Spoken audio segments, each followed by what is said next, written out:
Hey guys, it's Graham here. I just want to do something a little bit different today and talk about my landscape photography equipment. In other words, what's in my bag. One thing when I'm doing photography tuition, people always ask me is what lens should I buy next? What camera should I buy next? What tripod should I buy?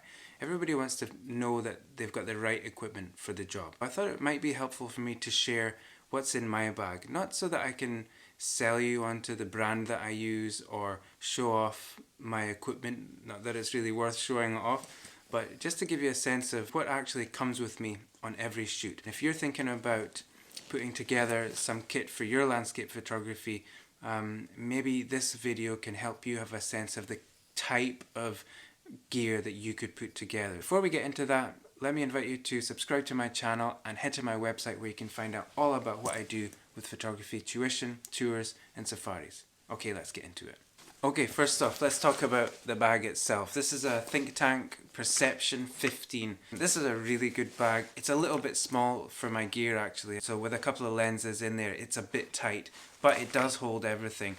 The reason I have this bag was I won it when my photography was featured in a magazine, so this is just the bag that I have because I'm too cheap to buy one that actually fits my gear. And I've had another Think Tank bag for years. My main photography bag is a Think Tank, and that has been bulletproof, and I swear by the brand. So although I said I wasn't going to try and sell you on a brand, I recommend Think Tank. The first thing in the bag is the camera. This is my Nikon D810 camera body. I've had this for maybe 5 years, I would say. This is just a robust and brilliant camera. It gives me a 36 megapixel file and it's just adequate for any purpose. So I can use this confidently in the landscape and safari, just family stuff, portraits, commercial photography, studio stuff. It's done everything for me and it's just brilliant. So my camera goes on this tripod. It's a Manfrotto 055 carbon fiber and magnesium tripod. So the legs are carbon fiber. It's a 4-section leg and it goes up to I think 170 centimeters, which is taller than me. Again, it's robust. It's a tank really. It's pretty heavy, 2 kilograms or so. Plus this head is chunky. This is a Manfrotto 808 RC4 pan tilt head. I like the pan tilt head. I don't like ball heads. I just can't get my hands around them. So the pan tilt just gives me lots of control and helps me get things just so. It's incredibly stable. The legs can go out at the side to really wide angles. The neck can come all the way up and flop down to the side. So it's really versatile, but it's really sturdy. If your tripod's a bit wobbly, it's working against you. You need to get one that at least has a rigid leg. So think about that, especially if you upgrade your camera to a bigger camera. Your previous tripod might not be stiff enough to really hold that in place, so think about that. Lenses. The main lens I would use in my kit is this Nikon 24-70 f2.8. I've had this for a few years as well, longer than I've had the D810 camera because I had it with my previous camera as well. Really happy with this, and it's very sharp all the way through the aperture range and all the way through the zoom range. So think of this as the kit lens that comes with your camera. Maybe your camera comes with an 18-55 or 17-55 kit lens, whatever that is. This is just the standard lens that comes with your camera. So the one that comes in below that for me is this Nikon 16-35 f4 lens. So this is my wide angle lens, and you can see my lenses have got these filter rings on the front. I've got a ring for each lens. That just saves me having to change them awkwardly in the field, but we'll talk about filter kit in a minute.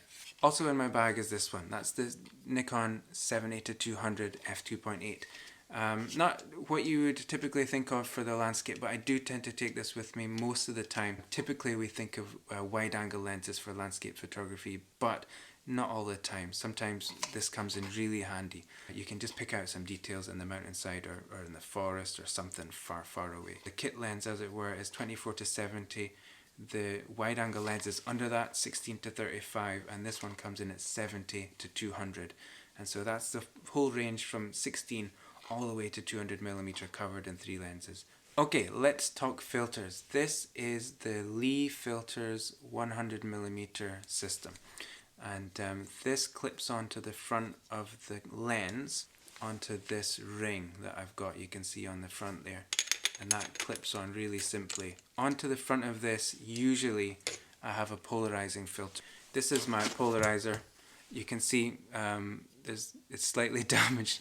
I dropped the last time I was out a few days ago. I dropped the kit and I stepped on this polarizer, so I need to get a new one of these. Any landscape photographer really needs to have a polarizer. Okay, one of the filters I use a lot of the time is the graduated filter. This is a Lee 0.6 hard grad. That's the only grad that I have. I think it's the only one that I really need. It's quite handy to have, so that's just good for taking 2 stops off the sky, so that'll make the sky in your picture just that chunk darker, just to bring it into line with the brightness of the land. I also have 2 neutral density filters. That's a 6-stop Lee Filters ND filter, otherwise known as the little stopper. This is the big stopper, 10-stop filter.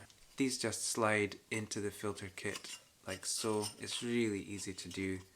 It's a little tricky if you've got another filter in there and you're trying to use gloves, you know, like you have to do in the winter, but overall they work really well. Okay, that's the main kit. Let's look at some other miscellaneous stuff I've got in here. One thing that I think is quite important is your lens cloth. I use these Calo cloths. Don't know if you can see that. It's a decent quality microfiber cleaning cloth. I would say it's worth spending the few pounds extra to get a good quality cloth. If you get the cheap, thin eBay ones where you can get, you know, multiple ones in a packet for a few pounds, I would say that's a waste of money. You're definitely better off to invest in some more expensive cloths. Also in here I keep a few shower caps. If it's a bit wet and rainy or a bit snowy, you can just pop this over the camera for a few minutes just to keep it dry while the shower passes. If it's really bad, you know, you could wear it. This is another essential piece of kit. This is just some bug repellent. If you're out in the summer in Scotland, you're going to need this. I keep a spare hat in the bottom of my bag. I also keep a spare pair of gloves, and I've got a little first aid kit in my bag. Spare memory card, spare battery. In summary, I would say build a photography kit that works for you. It's got to be in budget and it's got to cover the needs that you have while you're out in the field. Have gear that you use. If there's stuff in your bag that you're not using, eBay. Get rid of it. You just don't need to be lugging that around. And again, with the lenses, make sure that you've got a range of lenses that complements each other.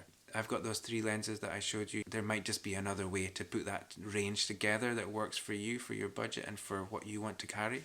Also, I would say learn to work with what you do have before you start buying up things that are expensive. Look at the kit that you've got and just try and make the absolute most of that you can. Just because you don't have a certain lens or accessory, it doesn't mean you can't go and do good landscape photography. I've gone up store with people who were quite new to photography, just the tripod and the camera, and they've got brilliant results. Like I said, it's just about making the most of what you have in your bag. And remember, most of all, have fun with your photography. It's not about collecting gear or spending money or having the fanciest stuff. It's about getting out to brilliant locations and getting the photographs that you really want to get to remember those places. Thanks for watching, I really appreciate it. Hope you took something away from this video. Don't forget to check my website and subscribe to my channel. Enjoy your photography. I'll see you out there.